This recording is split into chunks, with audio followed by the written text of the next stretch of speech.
अस्सलाम वालेकुम मोअज़्ज़ज़ दोस्तों, कैसे हम उम्मीद करते हैं कि आप जहां भी होंगे ठीक ठाक होंगे, खैर वाफियत से होंगे। दोस्तों आज एक नए और बेहतरीन दिलचस्प मौजू के साथ ये छोटी सी वीडियो आपकी खिदमत में हाजिर है, इस उम्मीद के साथ कि आपको ज़रूर पसंद आएगी। तो मज़ीद आइए जानते हैं। दोस्तों हमेशा ये बात याद रखिएगा, इज्जत के मोती पर अगर एक बार भी मेल आ जाए तो सैकड़ों दरिया भी इसे नहीं धो सकते। इज्जत इतनी ही दो जितनी के कोई काबिल हो, अगर इससे ज़्यादा दोगे तो अपनी इज्जत खो दोगे।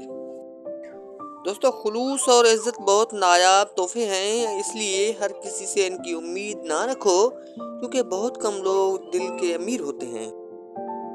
इज्जत एक महंगी चीज है, इसकी उम्मीद सस्ते लोगों से मत करें। दोस्तों वीडियो के इस हिस्से में हम अपने मौजू की अहम तरीन बात भी आपके साथ शेयर किए देते हैं, इस उम्मीद के साथ कि आपको ज़रूर पसंद आएगी। इज्जत दो, लेकिन इतनी इज्जत भी ना दो कि अपनी कोई इज्जत ही ना रहे।